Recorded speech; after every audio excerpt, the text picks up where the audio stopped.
Bueno, hola, buenas tardes o buenos días o buenas noches y bienvenidos de nuevo a Mundo Traumado. Este canal en el que buscamos de a poco explicar y manifestar de qué maneras el trauma ha incidido en nuestras vidas de manera sutil y la condiciona para peor sin que nos demos cuenta o habiéndonos acostumbrado completamente. En este caso, en el día de hoy, vamos a hablar, para variar, del estrés postraumático, pero en específico cómo darnos cuenta o cuáles serían los ejemplos prácticos o señales que podamos dar que nos lleven a evidenciar que en nuestra vida el estrés postraumático está presente. Nos acompaña Franco, que es cameraman, productor, editor, ingeniero de todo acá, el resto del equipo. Buenas, buenas. Buenas tardes, Franco. Una alegría ser también parte ahora de la voz, del contenido de Mundo Traumado y también con ganas de saber si es que estoy traumado o no. Y bueno, vamos a tratar de develarlo juntos. Va a ser como la voz de mi conciencia, porque yo salto de tema en tema y demás. Acá Franco me baje y me encasilla. Bueno, vamos a tratar de develar esto entonces. Y el resto del video vamos a desarrollar, bueno, los principales síntomas o signos que nos pueden dar esta pauta si el estrés está presente en nuestra vida, el estrés postraumático, el trauma claramente que tiene que estar presente antes que el estrés, como por ejemplo la hipervigilancia, cómo nos condiciona en la adaptación con nuestro entorno, en la resolución de problemas, en el aprendizaje y vamos a estar dando ejemplos también, o sea, además de la creatividad y lo que yo digo que es el pensamiento más elevado, ¿no? El uso del neocórtex, que por ahí derivan las cualidades más elevadas del ser humano. Y dar algunos ejemplos que yo haya visto en mi vida en particular y si no, bueno, también usando a la sociedad en su conjunto, ¿no? Para tratar de evidenciarlo en este sistema o en esta época, en la realidad material esta en la que vivimos, cómo se pueden estar manifestando las expresiones del estrés postraumático que siempre en grado variable, digamos, se puede manifestar o de manera más intensa o de manera crónica, a lo cual pasa imperceptible a nuestros ojos. Así que bueno, vamos a ello. Bueno, tratando de develar la trama del estrés postraumático como convidado de piedra del trauma, eh, habíamos dicho que, como para recordar, un trauma es un evento que por su velocidad, intensidad o fuerza excede la capacidad de procesar de la mente humana. O sea, un trauma psíquico, ¿no? O sea, un trauma en la parte física sería lo mismo, pero que excede la capacidad de absorber el golpe, por ejemplo, de un músculo, entonces se forma un hematoma. En este caso, el trauma dejaría un hematoma psíquico cuya forma visible, en vez de ser un color violeta en la piel, como la mente no se puede ver así a simple vista, deja el estrés postraumático, que de no ser tratado, o sea, no ser identificado, desensibilizado y reprocesado, luego de 6 meses se va a cronificar y sus consecuencias van a ser sutiles pero constantes y va a hacer que nos acostumbremos. Hay mucha gente que por ahí se despierta temprano, 3 de la mañana, ¿vale? Y das vueltas en la cama 1 hora, 2 horas, hasta que te puedes volver a dormir 3 horas. Y terminamos atribuyéndole, o sea, cientos de razones. El otro día escuché una muy loca, que era que a las 3 de la mañana se abre no sé qué portal, entonces como que baja información a esa hora, entonces por eso la gente se despierta a esa hora y no puede dormir. Es por cómo funciona, digamos, los ciclos del sueño. En los momentos en que estamos en sueño profundo, que es más o menos esa hora, si uno tiene pesadillas, la mente se despierta y como no te acordas lo que estaba soñando feo, relacionado al trauma seguramente, tu cuerpo se va a mantener en vigilia. Ese sería como un síntoma que por ahí veo que es bastante común. Después, lo que yo quería tratar en particular es los problemas de concentración y de atención. Me ha sucedido mucho de estar todos estos años, se me dificultaba la conversación o la interacción social. siempre como con una paranoia o con una persecuta por haber sido protagonista, digamos, de hechos terribles que causaron mucho daño. Eh, Vivir constantemente replanteándome o preguntando, teniendo un diálogo interno acerca de si lo que estoy haciendo está bien, si alguien me está mirando, de qué manera me están mirando. Entonces eso hace que mi mente esté ocupada en ver o en solucionar algún daño que yo haya sufrido, que no me vuelva a suceder. Y, o sea, somos seres humanos, nuestra capacidad de atención es limitada. En donde ponemos la atención no la podemos poner en otra cosa. En general, o sea, el 99,99% de las personas no tiene la capacidad de poner atención en dos cosas a la vez, aunque todos pensemos que sí podemos. Estar en una conversación con otro ser humano y de repente estar pensando en si me va a pasar algo o no, si dejé la hornalla ya prendida, lo que sea que la mente se vaya a hacer, producto del trauma, justamente para tratar de solucionar un daño que podría sobrevenir en el futuro y que es similar a este daño que por su velocidad, intensidad o fuerza dejó este hematoma psíquico, este trauma, yo me perdía. O sea, yo estaba, de repente estaba como en blanco con la preocupación y cuando miraba a la persona que estaba esperando que yo le conteste, yo no tenía ni idea de qué estábamos hablando. Esto era como que notaba últimamente, bueno, en la feria y en esas cosas así, hace relativamente poco. Y el cambio que ha sucedido cuando puedo seguir el hilo de una conversación hoy en día, y digo, qué loca la diferencia. O sea, cómo cambia de un momento para otro y en realidad yo no estoy haciendo nada. O sea, pues no es que yo presto más atención, sino que simplemente mi atención, al ponerle a la persona y no tener ese miedo o haber desensibilizado ese trauma y reprocesado, no estoy constantemente proyectando el futuro situaciones terribles de las cuales yo tendría que salir o solucionar. O Diga. sea, que si tenemos problemas de concentración o esta hiperactividad de estar, bueno, lo que se dice perseguido, Claro, perseguida, podría tomarse así como paranoia, sí. paranoia, pueden ser indicios de que tenemos estrés postraumático. Claro, o sea, primero el pensamiento recurrente eh, sobre cuestiones que quizá no sean tan graves, quedar mal, hacer un mal chiste, o sea, estar pensando constantemente lo que uno va a decir o va a hacer. Quizás nos hemos acostumbrado a eso, o sea, yo vivía así, yo pensé que era parte de mi personalidad tímida o los nombres que uno le vaya poniendo.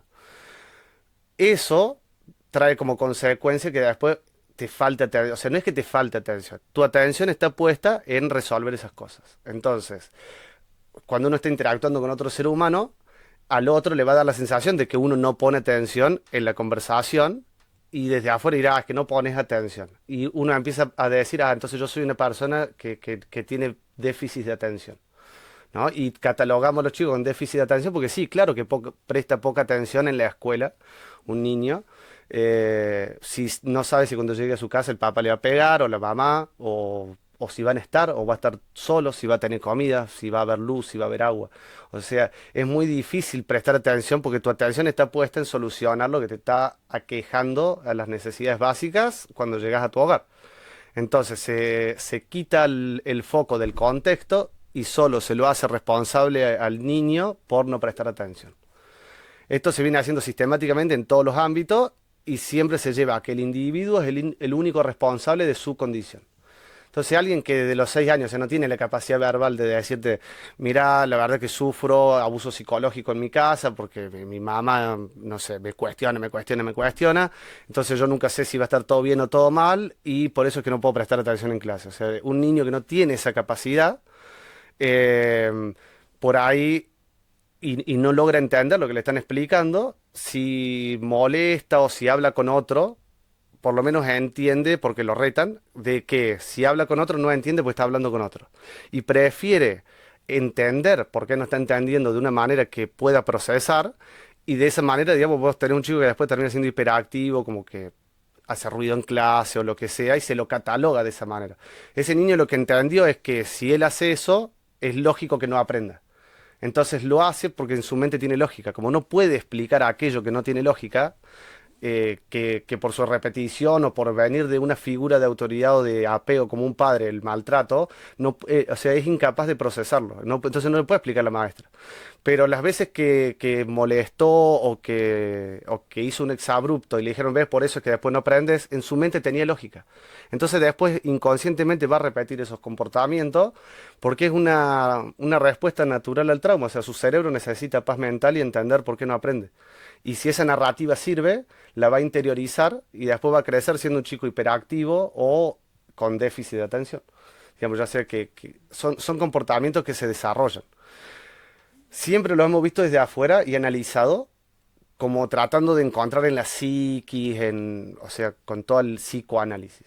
Quizás sea válido el psicoanálisis para otras cuestiones que atañen al ser humano, pero una vez que interviene el trauma, es mucho más eficiente y mejor aplicar los conocimientos en psicología del trauma que tratar de seguir haciendo psicoanálisis. Porque el psicoanálisis siempre tiende a buscar en la víctima el problema. O sea, si te maltrataron es porque tu forma de ser o lo atraes o lo permitís o no te alejas, pulsión de muerte, pulsión de vida. Digamos. Tiene sentido en otros ámbitos, pero una vez que está el trauma instalado y el estrés postraumático desarrollado y cronificado, no aplica. O sea, no tiene sentido. Termina siendo revictimizante y no soluciona porque repetir una y otra vez lo que te ha pasado, digamos, no desensibiliza y reprocesa el trauma, que sería restablecer la salud psíquica. O sea, eliminar ese hematoma psíquico. Lo que vamos a ver entonces a continuación son los indicadores que nos van a decir si tenemos estrés postraumático, ¿no? Claro, o sea, uno de estas, o sea, una forma visible, yo pienso, por ejemplo, o sea, en las personas que tengan hijos, si te dicen de la escuela que tu hijo tiene déficit de atención, que tiene trastorno de ansiedad, o ves que el niño no quiere ir a la escuela, que se enferma los lunes, toda esta sintomatología claramente expresa que en este caso, digamos, los niños o los adolescentes están sufriendo estrés postraumático. Y si vemos que tienen estos síntomas y ya tienen estrés postraumático es porque hay un trauma atrás. Y muchas veces los traumas son sutiles, como hemos explicado en algún otro video.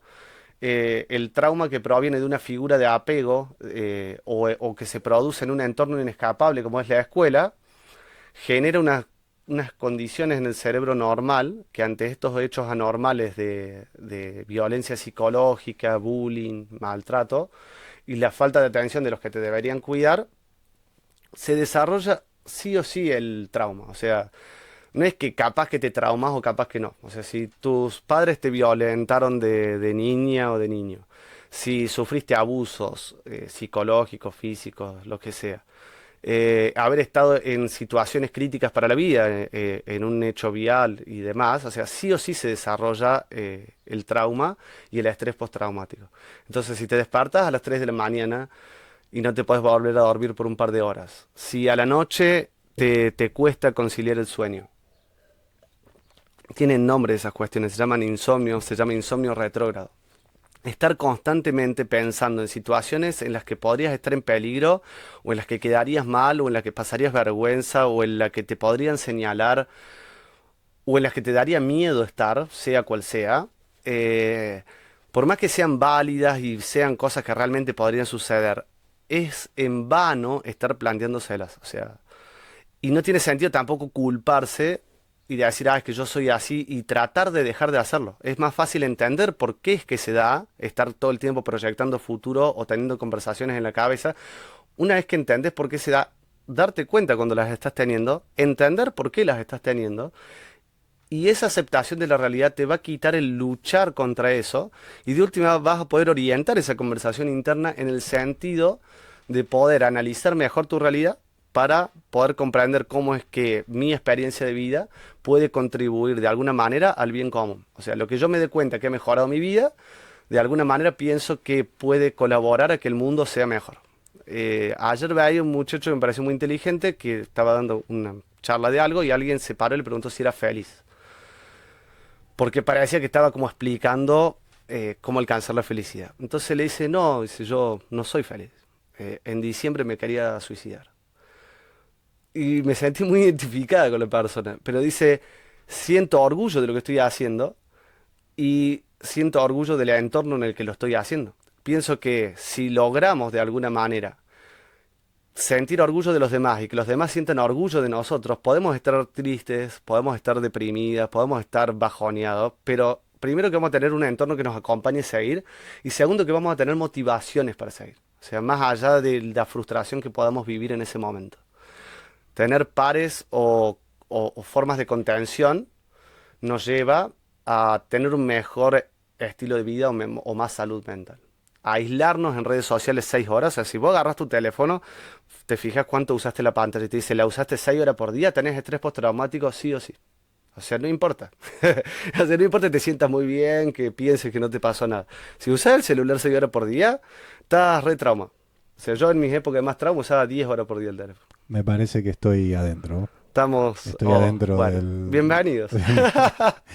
Bienvenidos Después me tenés que a, decir dónde busco el uso de la hay, pantalla. no soy muy ducha yo con la tecnología, pero configuraciones te salta. El mío me salta, no sé si es una advertencia, me decía, es un peligro, sos un peligro, 10 horas por día estás usando el celular.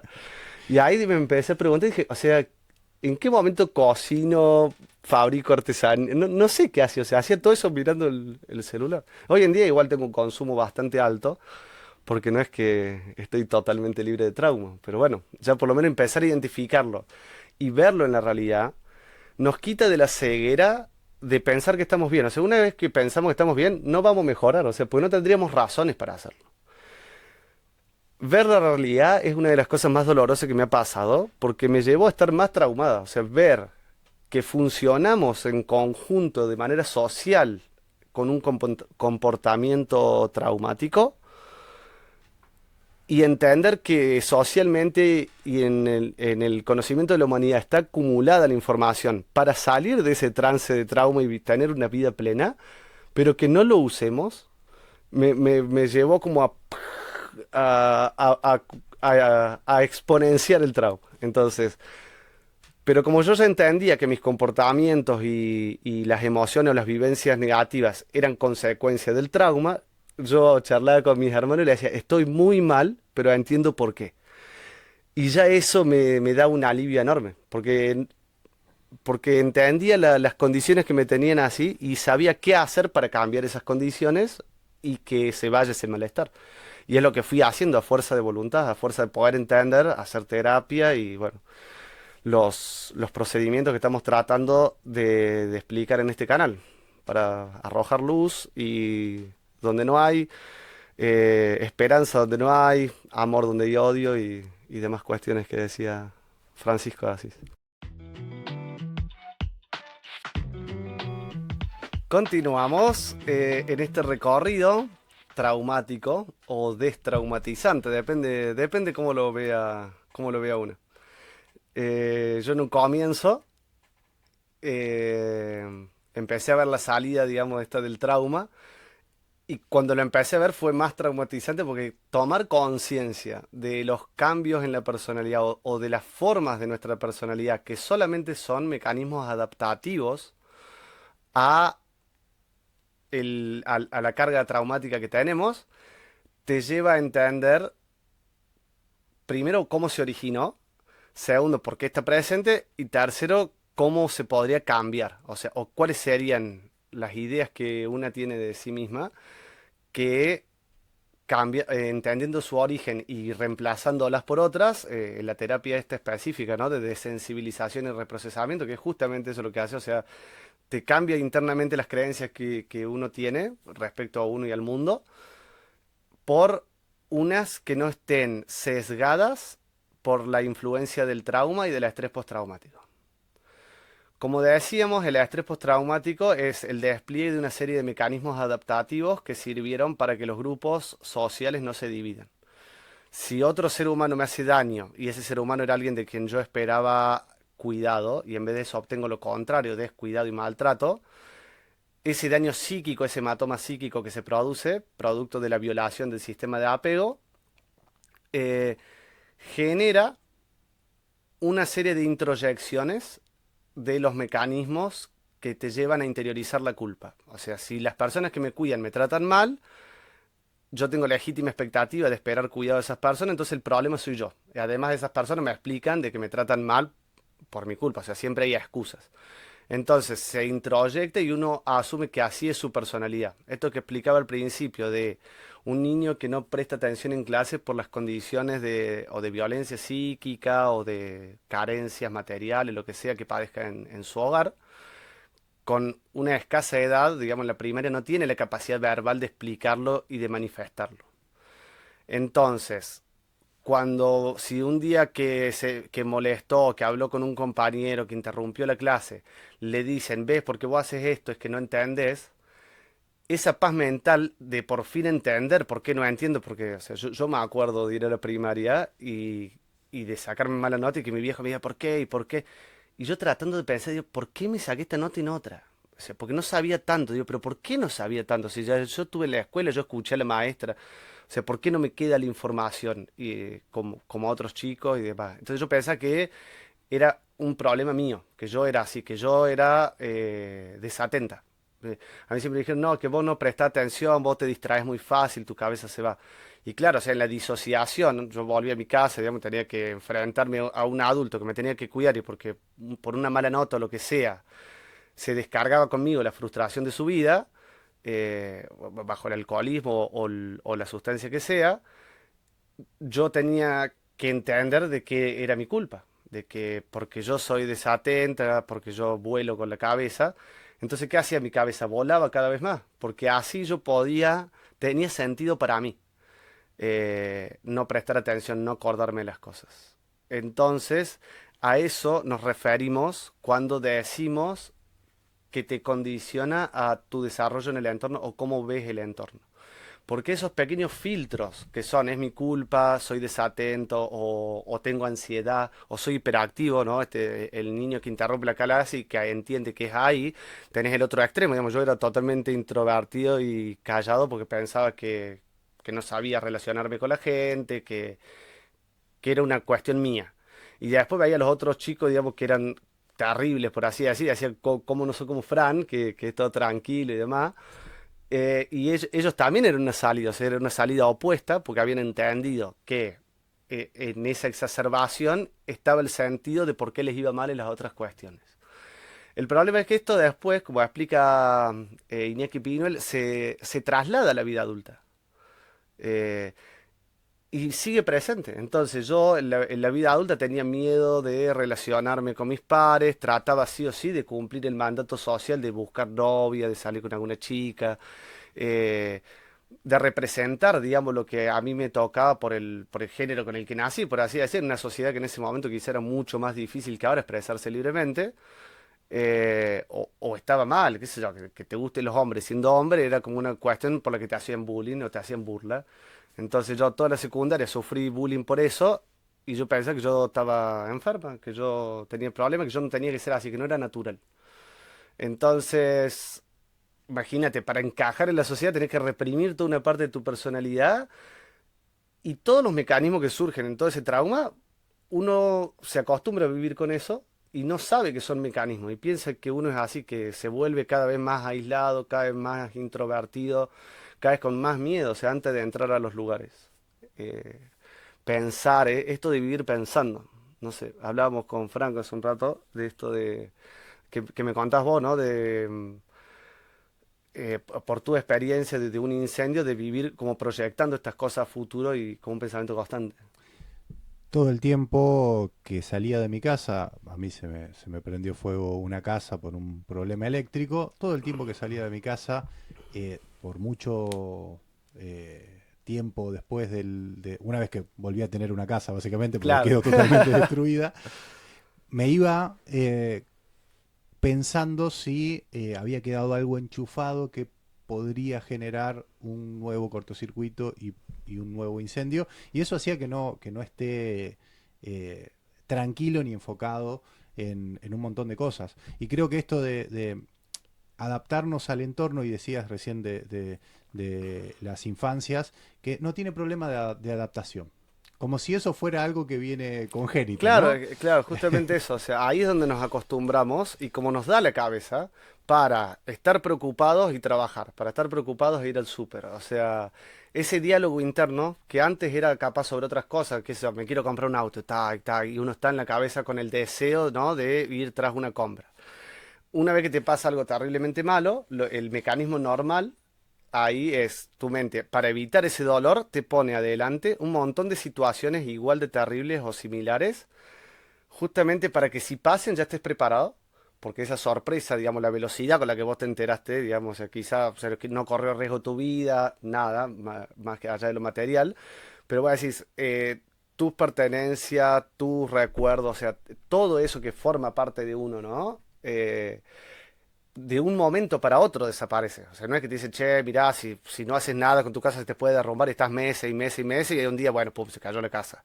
Como que ya lo veías venir o ahí tendrías otra, como otra adaptación, ¿no? Pero esto que de repente salís y cuando vuelves no hay nada, eh, quedarte sin hogar, quedarte sin el amparo, digamos, es un hecho terrible para el cual la mente no está preparada.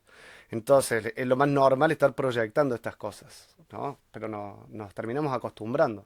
Bueno, entonces esto de la dificultad de adaptarnos al entorno, a veces por estas preocupaciones o por estar constantemente pensando de que nos va a pasar otra vez algo malo, tiene que ver con un síntoma a tener en cuenta con respecto al estrés Claro, es postraumático. justamente un síntoma. O Claro. sea, cuando a los adolescentes o los niños le dicen que tienen estos tipos de problemas, ¿no? Trastorno de ansiedad, de, mm, de hiperactividad, de hiperreactividad, de depresión, bueno, o estrés directamente le dicen, muchas veces, o sea, no quiero arriesgar a decir siempre, pero atrás hay trauma.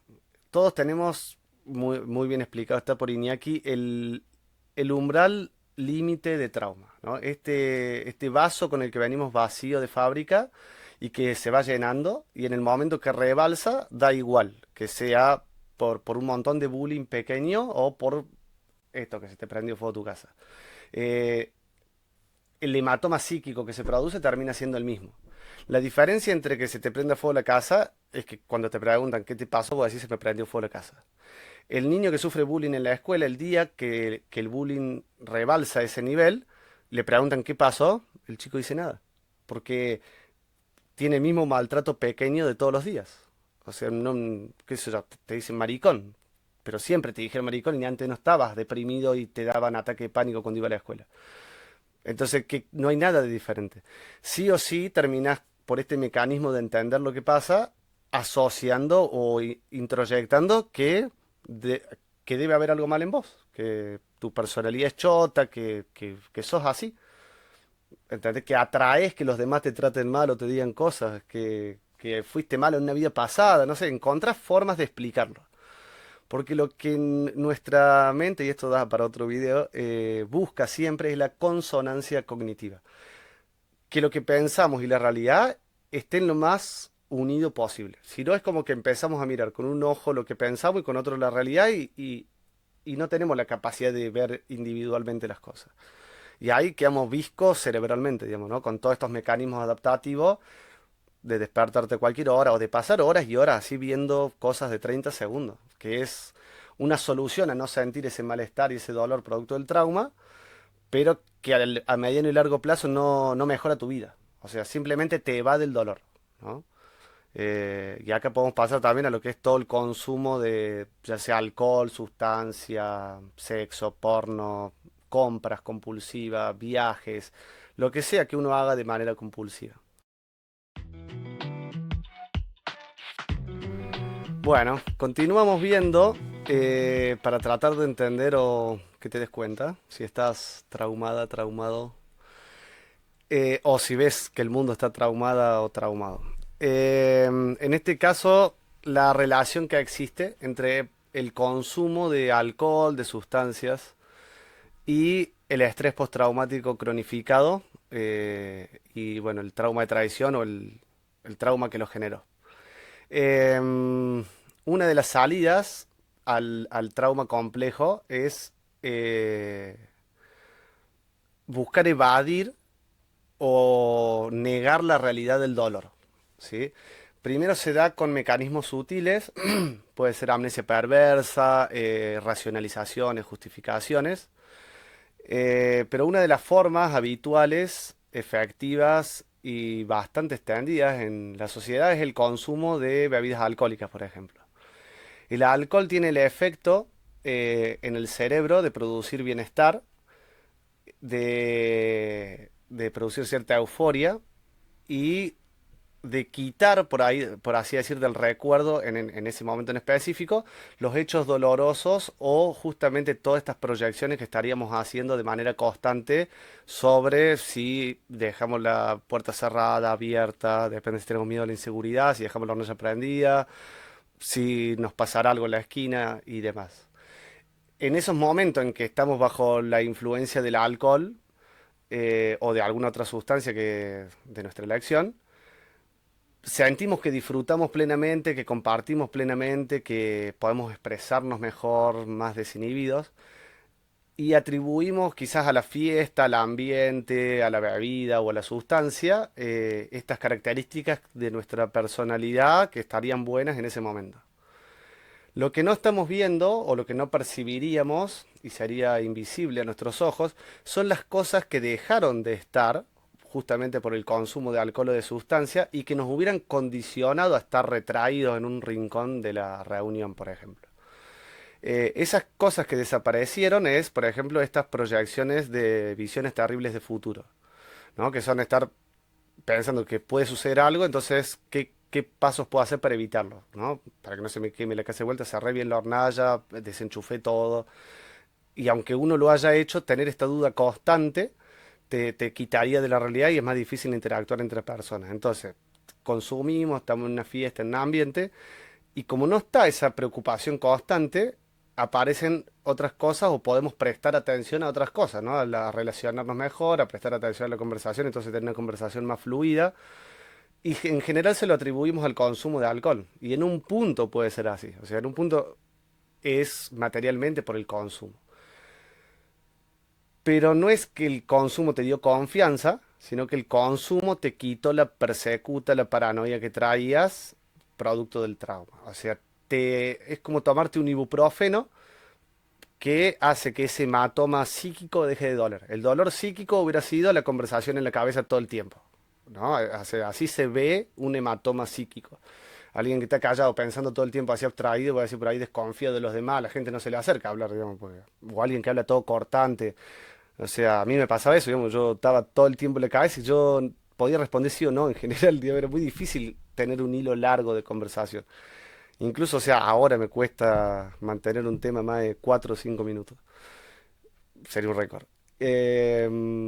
Entonces, que el alcohol quite todas esas cosas de la cabeza hace que uno pueda disfrutar y en general lo que vemos es lo que está, que es que estamos disfrutando.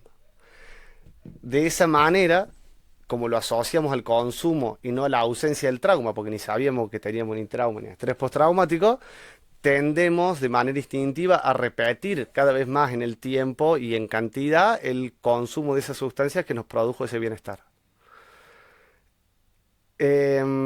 Al no trabajar la cuestión de fondo, que es el trauma y el estrés postraumático, o sea, no sé, tener una rutina que uno no quiere, haber sufrido traumas, abuso, bullying en la infancia. Esas cuestiones que ya no dependen, sino que ya están instaladas y que son parte de nuestra personalidad y que negarlas prácticamente es negar nuestra vida y nuestra existencia, decir que somos otras personas de las que somos, es muy difícil de asimilar y de ver. O sea, salvo con ayuda profesional y primero entendiendo que estamos en una situación de trauma y de estrés, entonces buscaríamos la ayuda.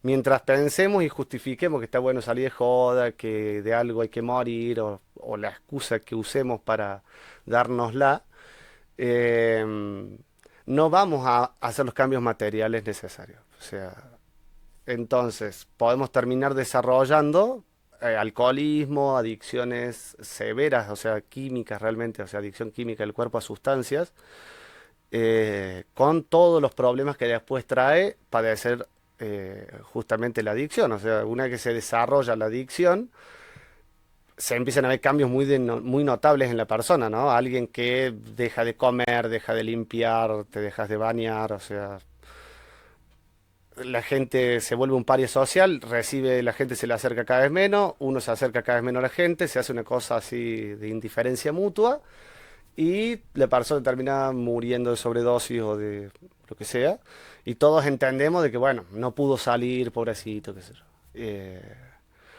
Siempre terminamos haciendo hincapié, digamos, en la responsabilidad personal del individuo, como que el entorno nada hubiera tenido que ver.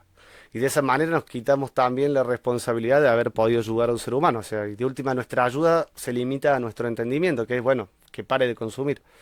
Ahora, por más que la persona logre parar, si no resuelve la cuestión de fondo que generaba ese consumo intensivo, o sea, yo a los 28 años dejé de consumir absolutamente todo, alcohol, marihuana, drogas, todo. Y, o sea, no sé, empecé a consumir porno, empecé a consumir sexo, empecé a consumir compras, a comprar compulsivamente. O sea, no se va el comportamiento adictivo. Entonces decimos, no, es que mi personalidad es adictiva, yo tengo una personalidad adictiva. No, yo estaba tratando de llenar un hueco o de tapar un dolor enorme y cada vez necesitaba más cosas. O sea, ya los procesos mentales normales no me alcanzaban para ser funcional en la vida y aguantar la disonancia esa del trauma, ¿no? Es decir, me están maltratando, pero la persona me quiere y no se da cuenta. O sea, en un momento es tan grande, el maltrato y la imposibilidad de escapar de eso, ¿no? Porque, qué sé yo, alguno tiene una familia, una casa, un proyecto, lo que sea,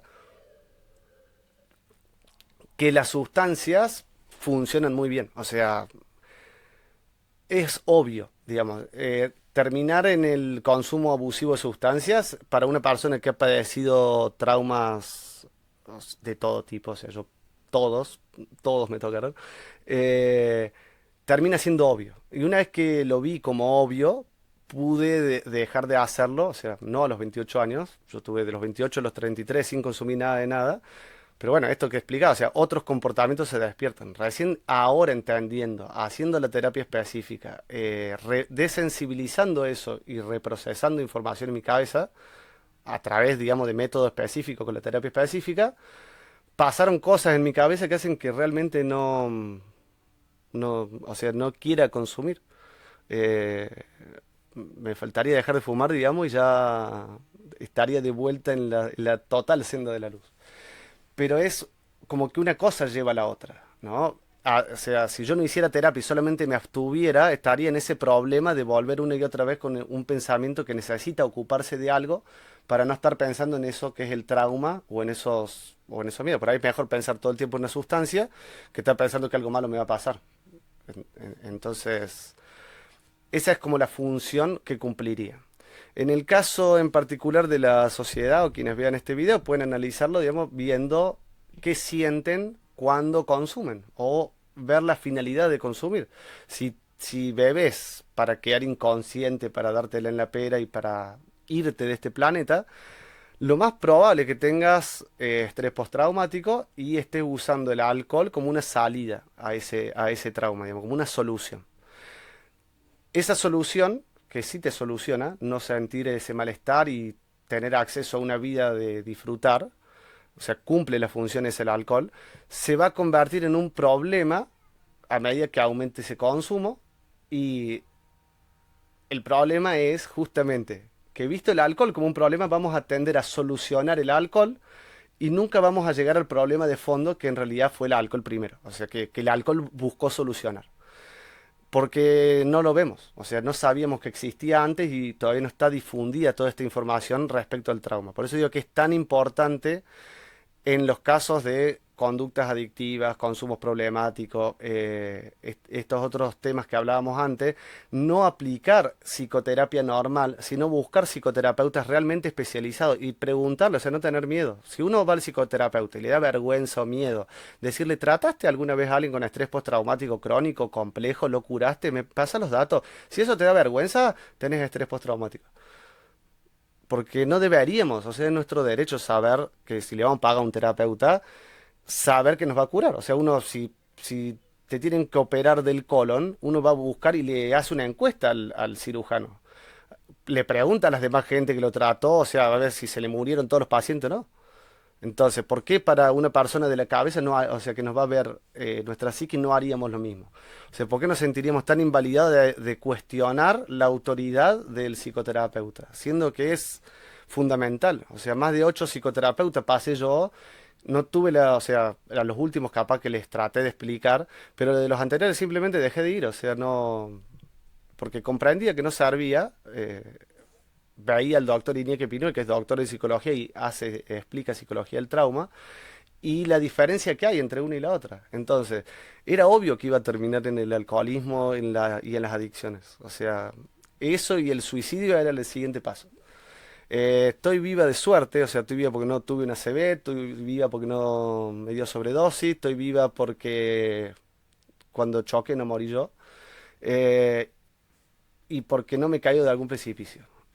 Todas esas cosas no dependen de mí, y es a pesar de eso que he hecho terapia y que he salido de esos lugares. Entonces, si me siento mejor, digo, esto está bueno compartirlo, y por ahí estamos a tiempo, o vos que ves esto estás a tiempo, de entender de que un paso después, aquello que hoy te funciona como una solución y un alivio se puede convertir en un problema, y una vez que sea un problema, te vas a olvidar de qué te llevó ahí. Y, y es un problema que no tiene solución, porque es la solución a otro problema. Entonces, hasta que no se solucione eso, no se va el alcoholismo, y uno está en un círculo vicioso tratando de solucionar el alcoholismo. Es muy importante que nos planteemos esto, ¿no? O sea, con qué sentido salimos, qué es lo que nos hace disfrutar. Si cuando nos preguntan qué estamos disfrutando es no levantarse temprano, no ir a trabajar, son cosas que no están, deberíamos replantearnos cambiar esas cosas en el día a día para que no tengamos que escabiarnos para poder estar bien o no pensar en eso. O analizar qué es lo que nos lleva a pensar en eso, ¿no? Entender esta realidad material. Interrumpime, Franco. Sí, no, estoy totalmente de acuerdo y esto de preguntarnos por qué nos comportamos de alguna manera y en este caso por qué consumimos algo que sí nos da bienestar, es cierto, porque el alcohol te desinhibe, te da eh, cierta posibilidad de soltarte y hacer algo con gente que obviamente lo usas para divertirte, pero llega un momento cuando lo haces solo o sola, bueno, ¿por qué lo estoy haciendo? Es una... y qué es lo que decías vos, qué es lo que está cubriendo, qué es lo que está llenando este consumo.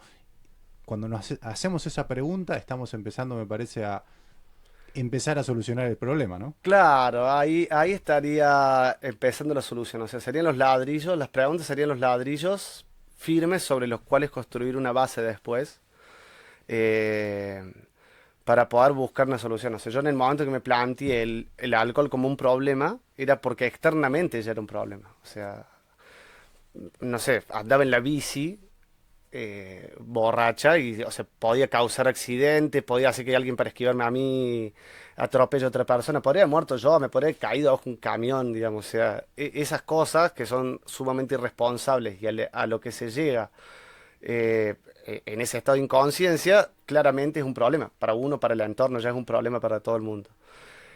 Empecé a hacer la terapia específica una vez que entendí, ¿no? Y bueno, obviamente me tuve que abstener, usar la voluntad para abstenerme de consumir alcohol, pero solucionando estas cuestiones de fondo, hoy no representa, digamos, ni una necesidad ni una salida. Esto que decíamos antes, o sea, si cuando uno está disfrutando es algo positivo, o sea, porque me parece que el alcohol te hace disfrutar, ¿no?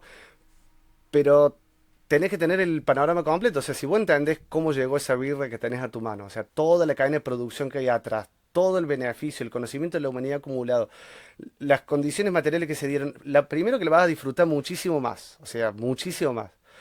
Y segundo, que va a ser realmente positivo ese disfrutar, porque vos estás disfrutando la consecuencia de un montón de acciones que se realizaron para que eso pase. No vas a estar disfrutando no tener que levantarte temprano, o sea, no vas a estar disfrutando la ausencia de algo, sino que realmente y es otra plenitud con la que se disfruta. O sea, no estoy en contra del consumo de alcohol para nada, o sea, siempre y cuando se haga con responsabilidad, pero me parece muy importante que entendamos que parte de esa responsabilidad eh, incluye no solamente no conducir si bebes, sino entender por qué bebes, o sea, para qué bebes, ¿no?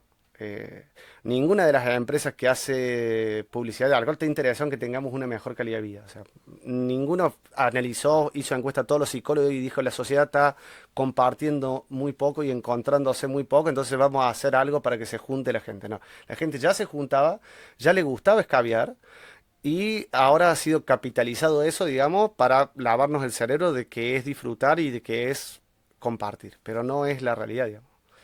Eso nos lleva a un falso compartir y a disfrutar de la ausencia de ese cotidiano tedioso, por así decirlo. Así que bueno, si te sentís identificado, si sentís que escabias de más, si sentís que fumás de más, que lo que sea que consumas de más, o que lo haces de manera compulsiva en las compras, en ver series, en ver reels, o sea, 10 horas con el celular es... O sea, nunca me drogué tanto con nada en mi vida. O sea, nunca consumí 10 horas de una sustancia 20, o sea, 30 días al mes. No. Casi la mitad de un día Casi la meto en día. mirando un teléfono, una Mirando. pantalla. No, no, no. No, no, no. Es mucho, es mucho. Es mucho, es mucho. O sea, literalmente es adicción. Y está tan normalizado y tan interiorizado que pero es normal. Sí, está bien. O sea, en un país donde todos somos borrachos va a ser normal, pero no es que esté bien. O sea, que sea normal hoy no es que esté bien. Entonces, a replantearse esas cuestiones. Bueno, en esta última parte vamos a brindar la esperanza de la solución. No, no hay una forma de decir esta es la solución al trauma, pero la primera que yo encontré fue saber que existe. Entender algo, todo sería mejor, de lo que hemos explicado en este capítulo, nos daría la esperanza de ver en nuestra vida cotidiana algo que antes le atribuíamos de manera como de ideología o de creencia a una serie de factores y hoy entender a ciencia cierta cómo que funciona nuestra mente y que estos comportamientos son una consecuencia natural, nos va a dar el alivio y el contexto para poder tomar las medidas y recaudos necesarios para cambiar esas condiciones materiales contingentes que hacen que de manera de vuelta natural y biológica desarrollemos esos comportamientos. No, o sea, no, nos quita la presión de pensar que tenemos una enfermedad mental, no sé, que el insomnio va a estar ahí, que tenemos que tomar medicación.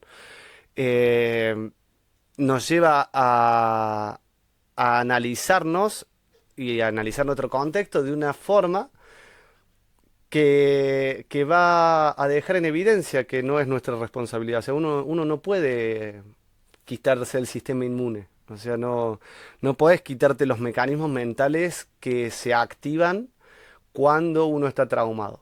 No, no funciona así. Lisa y llanamente, no funciona así. Siempre que recibamos daño de un progenitor o que no recibamos la atención o la expectativa biológica de cuidado y cariño incondicional, se va a desarrollar un trauma y el estrés postraumático. Siempre que vivamos un hecho que ponga en riesgo nuestra vida o la haya puesto en riesgo, se va a desarrollar estrés postraumático. Siempre que vivamos un hecho de violencia grave o una cuestión así, se va a desarrollar, al igual que sufrir violencia psicológica de forma continuada en entorno inescapable de parte de personas que no deberían ejercer esa violencia.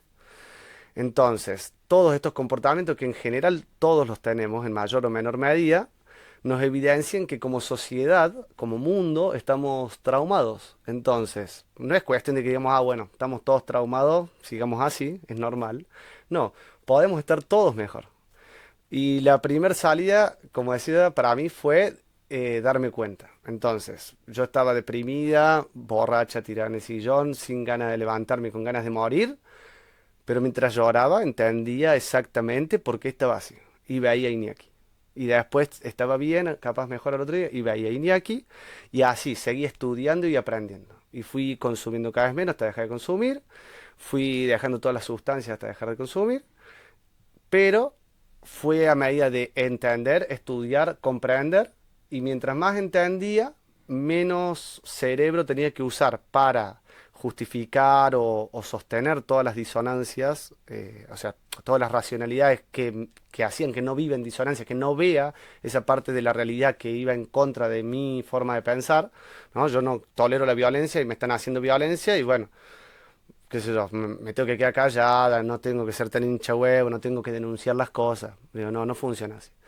Entonces, comprender este principio de realidad que nombré Iñaki me hizo entender esto y después toda esa parte mental, que yo digo como la memoria RAM, que quedó libre por no tener que sostener las disonancias, ahora la puedo usar para tener voluntad y no consumir, tener voluntad y grabar los videos, tener voluntad y trabajar por ir a la feria, o sea, que funciona de una manera mucho más eficiente y de disfrutar de las pequeñas cosas de la vida que se disfrutan en el momento presente cuando uno no está estresado y traumado. O sea, si yo estoy en la costa del lago, pensando en que mañana tengo que trabajar o algo que no me gusta, o que se me va a prender fuego mi casa, o si se arregla, o sea, no, no estaríamos disfrutando todo lo disfrutable que es ese momento. Entonces, se puede, lo que ya disfrutás, se puede disfrutar mucho más. ¿Te gusta comer asado con tus amigos? Puedes disfrutar mucho más el asado con tus amigos. Podés disfrutar de, si te gusta beber, de fumar, lo que vos quieras. Pero es necesario que comprendamos estas cuestiones. Entonces, hay salida. Si te hicieron bullying toda la vida, hay salida. Eh, entender cómo tus comportamientos hoy son consecuencia de ese daño que sufriste, entender que sos inocente siempre de toda la violencia que hayas sufrido. Nadie nunca merece la violencia de otras personas. Todas las excusas que usemos para no ver la violencia que nos hicieron, para justificarla, racionalizarla o lo mismo para no intervenir en la que vemos en el resto, son solo eso, excusas que nos llevan justamente a tener más disonancia y a que tengamos que invertir más energía psíquica en sostener un discurso o una narrativa, ya sea en contra del otro o a favor nuestro. Entonces, comprender estos factores nos va a ayudar a ver la salida. Porque lo primero sería ubicar la puerta de salida. Y para eso tenemos que darnos cuenta que estamos encerrados en la habitación del trauma. Primero, porque mientras pensemos que estamos en el mundo libre así nada más, no vamos a buscar. Pero una vez que nos demos cuenta, digamos, ah, mira, esta pared está de este color, esta de esto, mira, es igual a la habitación del trauma de Francisca. Entonces, una vez que estén acá conmigo, podemos decir, busquemos una salida. La salida es identificar. Identificar, poner nombre y seguir identificando y poniendo nombre. Estudiar, aprender. Ver a Iñaki Pinuel y a Diego Rusarín ayuda bastante también. O al menos a mí me sirvió últimamente para unir cosas sin relación aparente. Nos vamos a estar viendo por este canal. No se asusten por el trauma que cargan, es menos grave de lo que parece. Suscríbanse, por favor, apóyennos distribuyendo, replicando, reposteando, preguntando, comentando. No sean violentos nada más en los comentarios. Les agradezco mucho su tiempo, su atención. Ojalá que hayan aprendido algo de lo que hemos dicho hoy y nos vemos la próxima vez. Gracias, gracias Franco. Gracias a vos.